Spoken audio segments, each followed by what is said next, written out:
Pourquoi j'écris pour que la vie soit plus diverse. Pourquoi j'écris parce que c'est ce que je sais faire. Et parce qu'avec l'âge, de toute façon, les possibilités se raréfient. Quand j'ai écrit ce roman... j'écris tous les matins à partir de 7h30, 8h moins le quart, jusqu'à 9h30. On ne m'a pas donné de conseils en particulier pour écrire. Par contre, mon père m'a dit que j'en étais capable. Mais t'écris parce que t'as un truc à dire. Tout le monde écrit, mais tout le monde n'est pas écrivain. Pourquoi le devient-on? Comment le devient-on? D'où vient l'inspiration? Écrivain, écrivaine. Le point littéraire, Jean-Jacques Foucault. Jean-Jacques Foucault. On connaît les écrivains à travers leurs œuvres, mais connaît-on leur univers? Les romanciers nous entraînent dans leur fiction, mais quelle est leur vie au quotidien? Ces acteurs contemporains nous livrent un témoignage de notre temps. Mais quels sont leurs sentiments? Le point littéraire, tous les mercredis de 20h à 21h sur Royal FM. Le point littéraire, c'est une émission de littérature. Toute la littérature, ici, tous les genres, sous-genres et types d'écriture se rencontrent. Vous aurez droit à plus de découvertes de livres et d'auteurs. Ici, tous les genres littéraires et textes scientifiques se côtoient.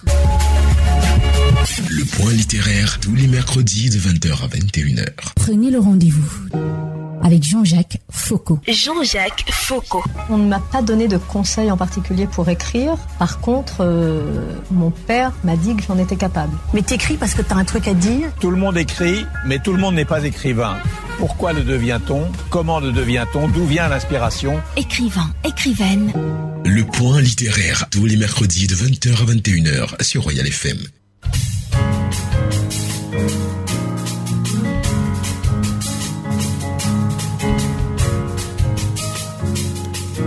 Voici le livre du soir, essai sur la responsabilité humaine, regard chrétien sur l'Afrique.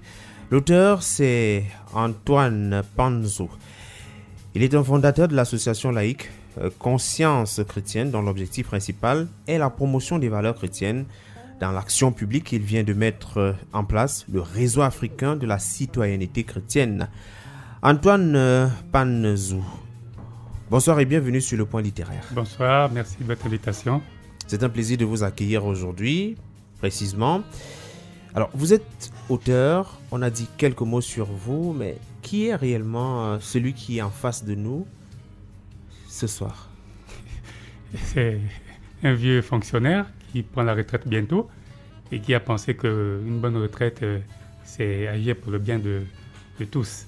Il fallait mettre en écrit ses pensées. Oui, voilà, mettre en écrit ses pensées, mais surtout, mettre en place une plateforme pour que les chrétiens puissent se retrouver afin de mieux propager l'idéal chrétien de justice sociale.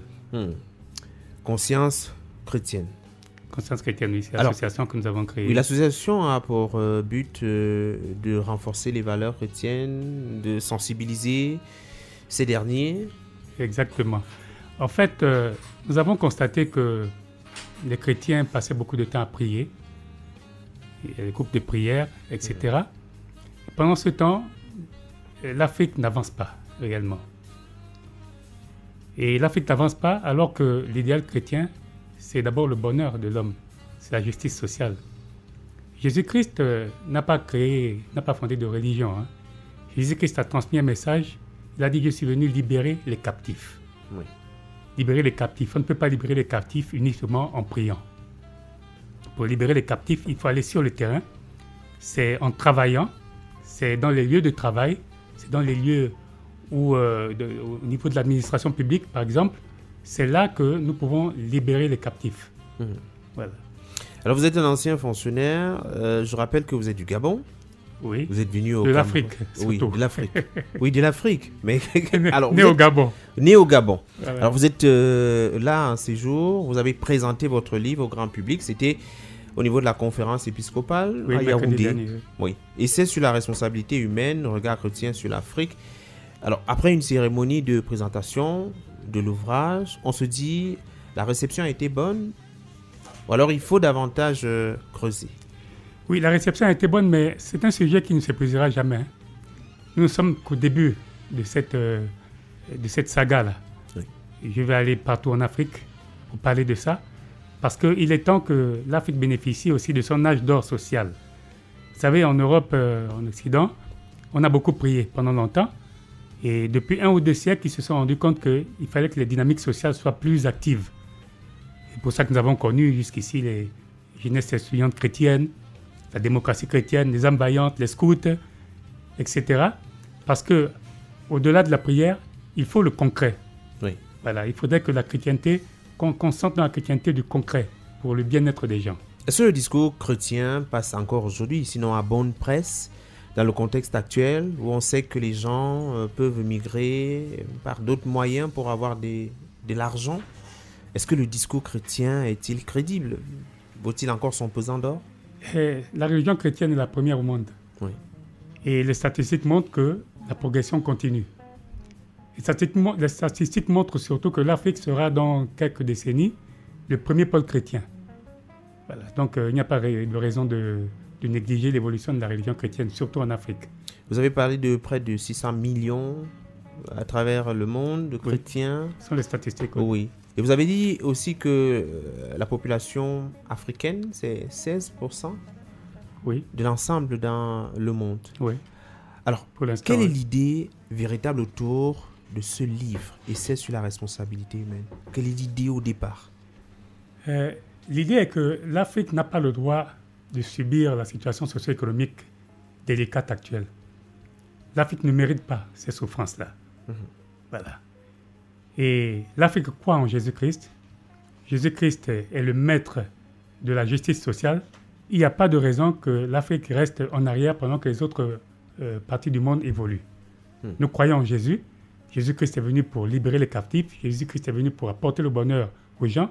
Et il n'y a pas de raison que l'Afrique ne bénéficie pas de ce bonheur-là. Qu'est-ce qui pourrait démontrer, sinon prouver ou justifier que l'Afrique jusqu'à présent soit à la traîne? Et ce sont les chiffres qui le montrent. On voit tout le temps à la télévision, dans les médias, on voit ce qui se passe. Et l'Afrique n'avance pas réellement, du moins sur le plan socio-économique. Mais si vous permettez une petite digression, là c'est parce qu'on a un regard, disons, ponctuel sur la situation actuelle. Mais quand on voit l'évolution du monde depuis à peu près 6 millénaires, l'Afrique a régné sur le monde pendant plus de 4 millénaires. Donc, on n'a pas, disons, à s'inquiéter outre mesure de cette situation de l'Afrique. Elle n'est que transitoire. C'est peut-être ce qui vous fait dire dans votre livre que, finalement, l'Afrique a été aimée par Dieu. Ah, bien sûr. L'Afrique est aimée par Dieu. Lorsque Dieu bénit quelque chose, Dieu ne retire jamais sa bénédiction. L'Afrique est la mère de l'humanité. L'Afrique a régné sur le monde pendant 4 millénaires, notamment à travers l'Égypte. Oui. Et on n'a pas encore découvert les autres parties de l'Afrique en dehors de l'Égypte. Nous souffrons depuis à peu près 500 ans, on va dire, disons en gros 2 millénaires, mais ça n'explique pas que l'Afrique restera dans sa situation pour toujours. Au contraire, c'est le moment justement où l'Afrique doit reprendre son énergie et aller de l'avant. Et qu'est-ce qui pourrait faire que l'Afrique avance? Que les gens prennent conscience. Les gens prennent conscience d'abord que l'économie est la première... c'est l'économie qui fait avancer les choses avant les prières. Il faudrait que les gens prennent conscience de ça. Il faut travailler et prier aussi. Il faut prier. Il faut prier, c'est fondamental. Mais il faut surtout travailler. Mais permettez-moi de revenir aux gens. Il y a beaucoup de digressions sur mon livre, mais des digressions importantes. Vous savez, l'Afrique a subi la traite négrière au moins de 2 types. Il y a eu la traite orientale, il y a eu la traite par la partie atlantique. Les Africains ont été les principaux responsables en vendant leurs frères. En effet. Il faut bien connaître ça à l'esprit. Les Africains ont vendu leurs frères pendant des centaines d'années. Ce crime-là ne pouvait pas rester impuni. Ce crime ne pouvait pas rester impuni. Et moi, je prends le risque de dire que si l'Afrique est dans une situation un peu délicate jusqu'à présent, c'est parce que les Africains ont vendu leurs frères. Il faut reconnaître ça. Il faut faire amende honorable. Il faut se repentir. Et vous verrez que Dieu pardonne toujours. Dieu accorde toujours de la rédemption. Voilà. Permettez-moi d'insister là-dessus. Il faut bien connaître ça à l'esprit.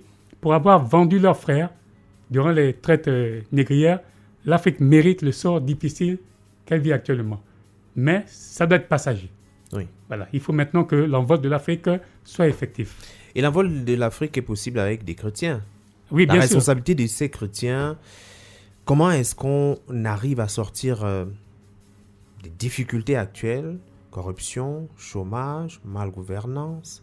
Alors, ici, le regard chrétien que vous portez à travers l'ouvrage, c'est lequel? C'est que on pense à tort que la religion chrétienne doit être reléguée à la maison ou aux églises. On le pense à tort. Il faudrait maintenant que la religion chrétienne revienne en avant. Il faudrait qu'au niveau du travail, que les gens manifestent clairement leur foi. Vous savez, la majorité des présidents africains sont chrétiens. Oui. La majorité des ministres, la majorité des conseillers qui sont autour des ministres, dans la société civile, au secteur privé, etc., la majorité des gens sont chrétiens. Mais pourquoi la religion chrétienne ne parvient pas à être mise en avant? Oui, effectivement, pourquoi ça ne marche pas? Parce que les gens ont, on va dire, ont honte de leur foi. Honte de leur foi, ils cachent leur foi, ils réservent leur foi. On leur a fait croire qu'à cause de l'évolution de la laïcité, que la foi est réservée à la maison ou aux églises. C'est ce qu'on leur a fait croire. Mais il faudrait bien qu'on rappelle aux gens que Jésus-Christ n'a pas fondé de religion. Jésus-Christ a transmis un message, le message qui consiste à libérer les captifs. On ne peut pas libérer les captifs en priant. On ne peut libérer les captifs qu'en travaillant. Oui. Voilà. Qu'on sache bien que la religion chrétienne est d'abord une religion politique. La religion chrétienne, c'est d'abord un message politique. Jésus-Christ, je rappelle encore, excusez-moi d'insister, Jésus-Christ n'a pas créé de religion. La religion chrétienne est venue bien après. Et Jésus-Christ a transmis un message d'amour et de justice sociale. Voilà. C'est cela qui prime quand on parle de christianisme. L'amour et la justice sociale. Est-ce que l'Afrique peut se développer avec les valeurs chrétiennes? Absolument. Comment? D'abord, quelles sont les valeurs chrétiennes? Quelles sont les valeurs défendues par la chrétienté? L'amour. Lorsque vous aimez votre frère, ne pouvez pas vous permettre de lui voler. Ne pouvez pas vous permettre de lui mentir ou de ne pas lui donner ce qu'il a le droit d'avoir. Oui. L'amour. L'amour de son prochain est fondamental. Mais au-delà de l'amour du prochain, il y a les valeurs de probité. Les valeurs de probité sont capitales pour faire développer l'Afrique. Vous savez, les économies dans le monde sont gangrénées par la corruption. Ce n'est pas normal. Ce n'est pas normal du tout. Voilà. Et l'Afrique, et la situation actuelle doit nous faire réfléchir sur le fait que l'Afrique doit maintenant montrer qu'elle peut incarner la probité. Elle peut incarner la lutte contre la corruption. Ça va se faire en Afrique. Mais il y a d'abord un travail moral à effectuer. Absolument. Un changement de mentalité s'impose. Absolument. C'est pour cela que nous avons créé l'association Conscience chrétienne. Justement, pour permettre aux gens aux chrétiens, de se réunir souvent, le plus souvent possible, pour discuter de ces questions, pour qu'ensemble, on trouve des solutions concrètes, au jour le jour, sur le lien entre le chrétien africain et la probité. Je vais peut-être faire un résumé assez bref de la situation actuelle de l'Afrique. La situation actuelle de l'Afrique, c'est des coups d'État. Oui. Plusieurs.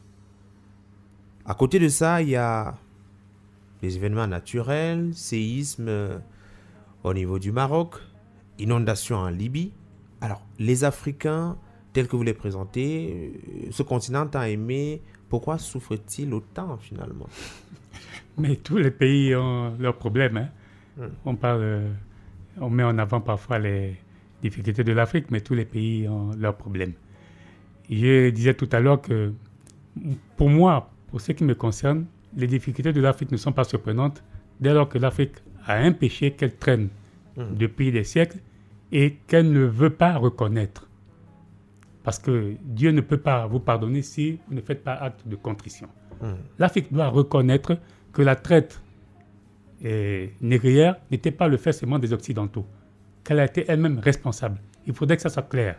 Il faudrait qu'on le proclame partout. Il faudrait qu'on assume cette responsabilité-là. Est-ce que le discours chrétien passe dans un contexte où on estime que c'est par là qu'il y a eu comme une forme d'assujettissement davantage idéologique des Africains? Aux Africains, on leur a donné de la Bible. Et par contre, derrière, on est resté avec les progrès scientifiques et techniques. On aurait pu leur apporter aussi des livres sur les nouvelles technologies, sur le développement de l'agriculture. mais c'est la Bible qu'on leur a apportée aux Africains. Oui, c'est le sujet qu'on entend un peu partout, c'est un sujet... Bon, en ce moment, s'il y a véritablement comme des discours tonitruants autour de la question, des activistes qui se lèvent et estiment que le mal de l'Afrique, c'est finalement la Bible qu'on leur a apportée. Bon, on peut le penser, mais les choses sont claires. Hein. L'Afrique a accueilli le christianisme comme on a accueilli les langues occidentales, comme on a accueilli les manières de se vêtir de l'Occident. Je ne sais pas pourquoi on va faire la distinction entre la religion et la langue de l'Occident ou bien les mœurs de l'Occident. Cela dit, la religion chrétienne, est pour l'Afrique une évolution spirituelle. L'Afrique est la mère de l'humanité, donc l'Afrique dispose au départ d'une... c'est-à-dire que ce qui est spiritualité est d'abord africain. Voilà, la spiritualité est d'abord africaine. Que ce soit au niveau des religions traditionnelles, que ce soit au niveau des religions dites importées comme le christianisme, etc. C'est d'abord l'Afrique est libre d'adopter n'importe quelle spiritualité qu'elle semble, qui lui est utile. Oui. Voilà. Donc, le problème n'est pas au niveau du christianisme. L'Afrique a adopté le christianisme, c'est une simple évolution de sa spiritualité. Au départ, l'Afrique était beaucoup concentrée sur le culte des ancêtres. Après, il y a eu la rencontre avec le christianisme. L'Afrique a été, dans les premiers temps, le point principal de l'évolution du christianisme. L'Éthiopie a été la première nation, après l'Arménie, semble-t-il, mais la première nation dans le monde à adopter le christianisme comme religion d'État, bien avant Rome. Ce qui est l'actuelle Éthiopie, à l'époque, c'était les royaumes d'Aksum, etc. Mais l'Afrique a été la première à adopter la religion chrétienne comme religion d'État. Donc l'Afrique n'a aucun complexe à avoir le christianisme comme principale religion. Aucun complexe. Et je rappelle encore que l'Afrique dispose d'une souveraineté spirituelle, étant la mère de l'humanité, qui lui donne le droit d'adopter n'importe quelle religion, lui semble-t-il. Voilà. On a l'habitude de dire que l'Afrique sera le carrefour, sinon est le continent de l'avenir. Pourquoi on parle toujours de l'avenir et le présent, que fait-on de lui? Faut-il attendre on parle aussi du passé. Hein. Je dis tout à l'heure que le monde a 6 millénaires à peu près d'existence géopolitique. Sur les 6 millénaires, l'Afrique a régné durant 4 millénaires. Oui.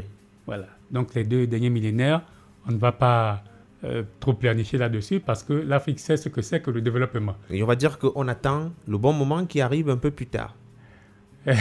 Non, il faut travailler. On n'attend pas les bras croisés. On travaille, il faut par contre prendre conscience de notre réalité. C'est ça, c'est pour cela justement que je me suis concentré sur ce livre-là, parce que nous devons prendre conscience de ces réalités-là pour bien aller de l'avant. Alors, voilà. il y a un autre débat que vous tentez de soulever dans le livre, c'est celui des origines africaines de la chrétienté, sinon du christianisme. Pourquoi y a-t-il absolument nécessité de rappeler que c'est de l'Afrique que tout cela est parti? Pour montrer que la souveraineté spirituelle du monde, c'est d'abord l'Afrique. Pour montrer qu'aucune région dans le monde ne peut parler de spiritualité plus que l'Afrique. Qu'il s'agisse des régions traditionnelles ou des grandes religions monothéistes, etc., l'Afrique est la maîtresse de la spiritualité dans le monde, étant la mère de l'humanité. Voilà, c'est très important à avoir à l'esprit, ça. Et dans certaines églises, aujourd'hui, on parle de l'inculturation, qui est une forme d'adaptation, de la célébration du culte, oui, en prenant en compte les réalités, sinon les rites qui étaient pratiqués. Absolument. Est-ce qu'il s'agit des avancées ou alors, finalement, on rentre vers les origines? Parce que déjà, il y a des danses qui se faisaient et qui aujourd'hui sont prises en compte dans les différentes célébrations. Je parle du cas de l'Église catholique. Bon, il y a deux choses dans l'expression de la spiritualité. Hein. Il y a la profondeur, le spirituel pur, et il y a les manifestations. par les danses, par les chants, etc., etc. On parle surtout d'inculturation parce qu'on est sur le champ des manifestations, la manière dont la foi s'exprime. Mais ça n'enlève rien à la profondeur des choses. Ça n'enlève rien à la profondeur des choses. Chez nous, par exemple, nous avons le rite zaïrois qui a été accepté par le Vatican. Et c'est bien ainsi. Quand le pape est allé au Zaïre, au RDC dernièrement, hein, il a fait la messe sous le rythme zaïrois. Oui. On appelle ça le rite zaïrois. Mais permettez-moi d'ajouter quelque chose aussi à ce sujet. Beaucoup de gens ne savent pas qu'au Vatican, il existe un musée africain. Donc, ce que nous appelons en Afrique les grilleries, hein, les fétiches, voilà. Le Vatican a tout un musée consacré à ces rites-là. C'est pour vous dire que le Vatican lui-même ne néglige pas ce qui est traditionnel. Des fétiches pris en Afrique? Pris en Afrique, bien sûr. Bien sûr. C'est pour vous dire que le Vatican lui-même ne néglige pas la spécificité des religions traditionnelles en Afrique. Voilà.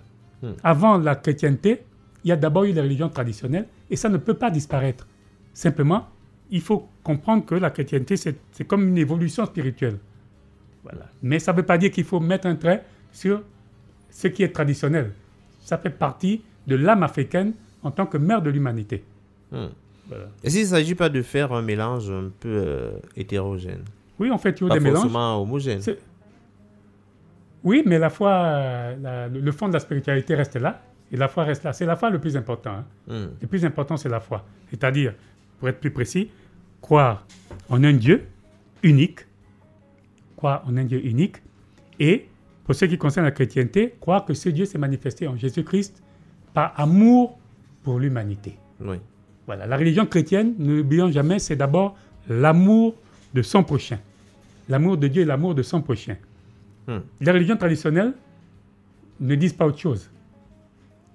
Ce qui fait peut-être la particularité des religions traditionnelles, c'est que dans ces religions-là, on est concentré sur le culte des ancêtres. Le culte des ancêtres. Mais dites-moi, les saints, chez les catholiques, ce n'est pas le culte des ancêtres? Pardonnez-moi si vous êtes fondamentaliste, mais moi je ne vois pas trop de différence entre le culte des saints et le culte des ancêtres. Voilà. Donc, il y a un lien dans tout ça. Alors finalement, pourquoi est-ce qu'il faut prier les saints d'ailleurs et pas nécessairement ceux d'ici? Parce qu'il y a bien ce débat qui existe. Il n'y a pas de saints à Tangana, il n'y a pas de saints partout. Mais nous avons les saints Jacques et autres. Oui. Est-ce que les saints qui sont cités ne sont pas éloignés finalement des Africains? Moi, je dirais si. Et il faut le comprendre. En fait, nous sommes là maintenant dans les logiques. Je vous ai dit qu'il y avait deux aspects, il y avait deux dimensions. La dimension spirituelle profonde et la dimension des manifestations de la spiritualité. Bon, vous comprenez que l'Italie, Rome, a dirigé la chrétienté pendant longtemps. Et ce n'est pas facile de lui enlever ce monopole-là, ce privilège-là. Donc, tout ce qu'il pense bon pour la chrétienté, ça a tendance à être imposé un peu partout. Oui. Voilà, il y a eu ces débats pendant longtemps, les débats continuent, mais ça, c'est les manifestations de la spiritualité. Ça n'enlève rien à la profondeur. Les ancêtres sont les ancêtres. Il faut surtout savoir que tout le monde entier a comme ancêtre l'Afrique. Oui. Donc, quand on parle de culte des ancêtres, c'est le culte de l'Africain. Parce que l'Africain est l'ancêtre des ancêtres.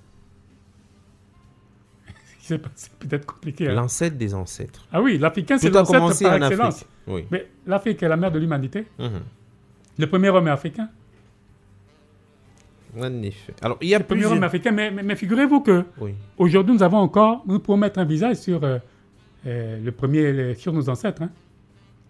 Les Pygmées, par exemple. Les Pygmées. Oui. Voilà. Ils ont l'ADN des premiers hommes. Les San, en Afrique orientale.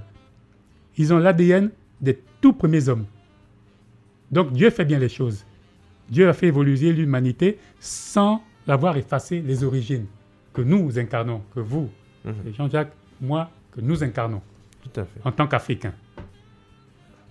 Alors, le livre, c'est un package, puisqu'à l'intérieur, on voit des statistiques, des chiffres, mais également un retour historique sur les origines véritablement de la terre, de Oui, l'humanité. pour qu'on comprenne bien que nous avons la souveraineté spirituelle. Pourquoi aller chercher aussi loin finalement? Pour qu'on comprenne bien que nous avons la spiritualité spirituelle, c'est l'Afrique. L'Afrique a le droit de parler de spiritualité parce qu'elle l'incarne parfaitement. Voilà. C'est pour ça que je suis allé jusqu'à l'origine du monde pour indiquer bien que l'origine du monde se confond avec l'origine de l'Afrique. L'origine du monde se confond avec l'Africain.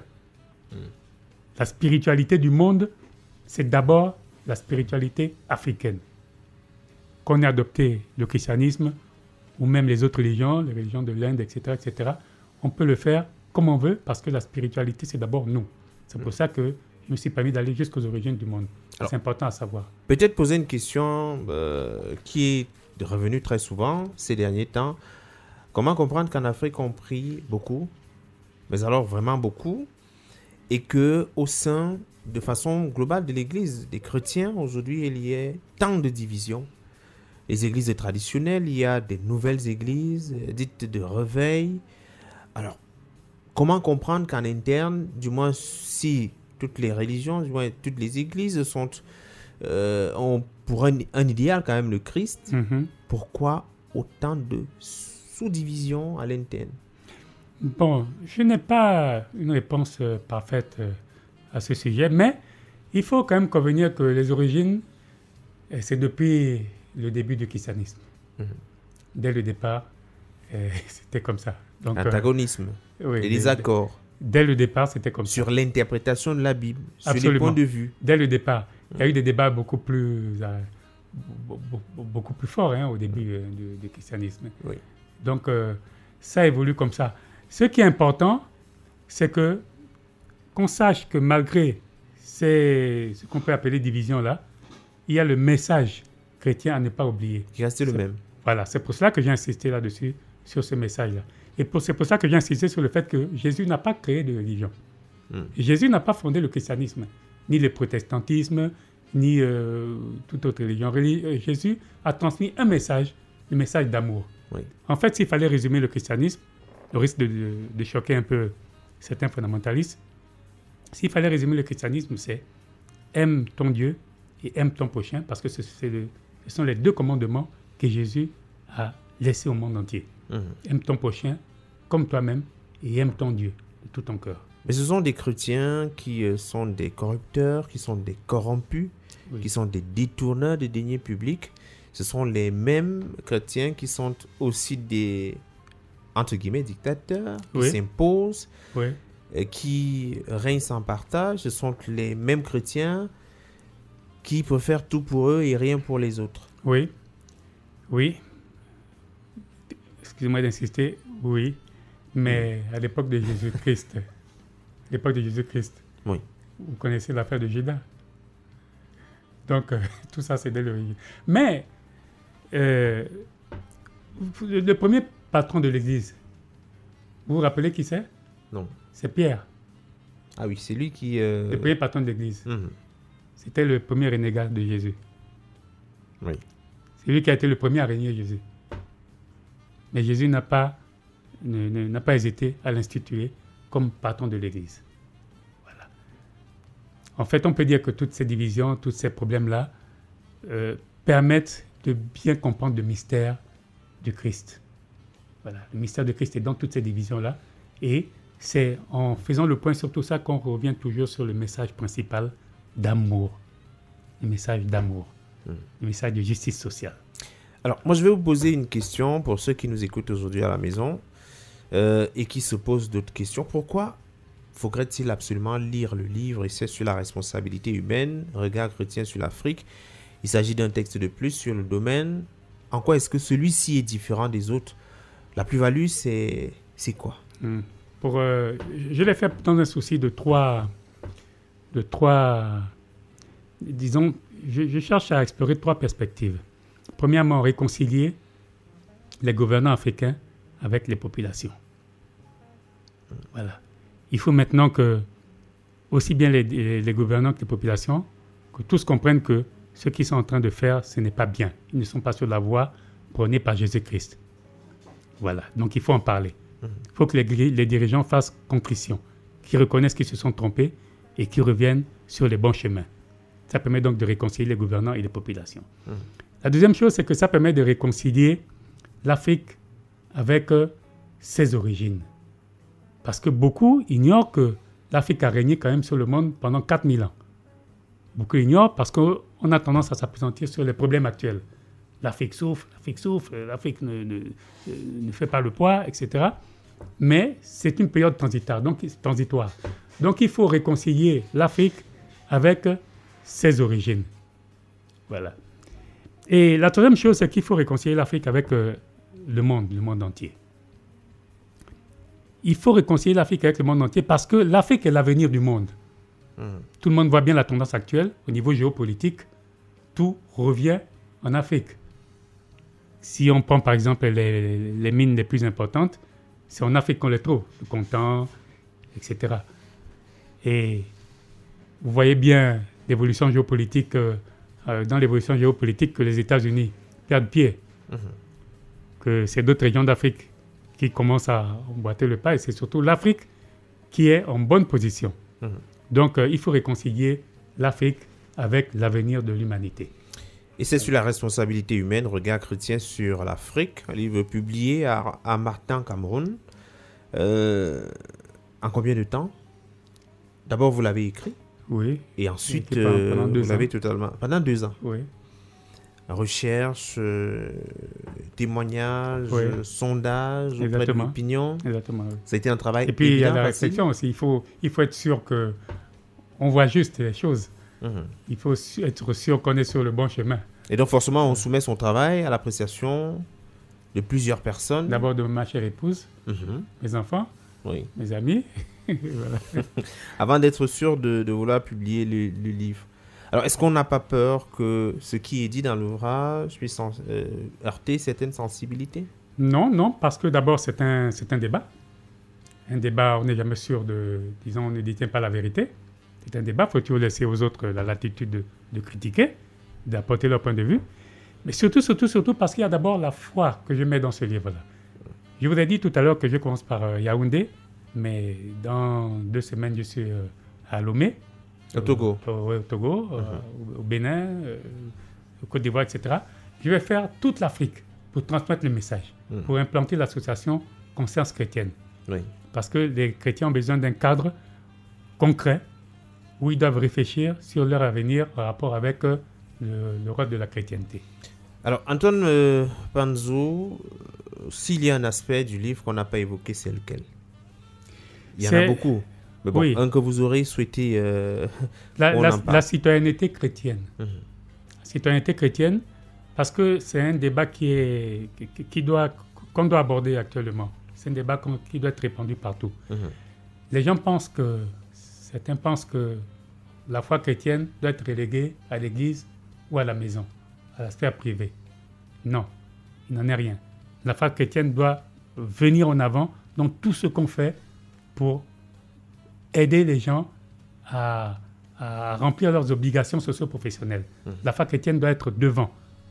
Voilà. Donc au niveau du travail, c'est la foi chrétienne qui doit prévaloir. Être un citoyen chrétien, c'est-à-dire?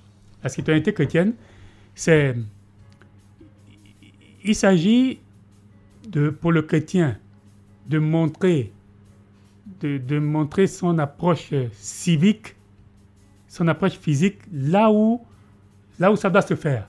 C'est-à-dire que c'est en travaillant que le chrétien doit montrer sa foi. Le chrétien doit être un citoyen.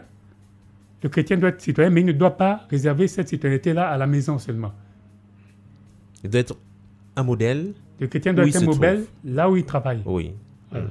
Dans la vie civique, le chrétien doit être un modèle.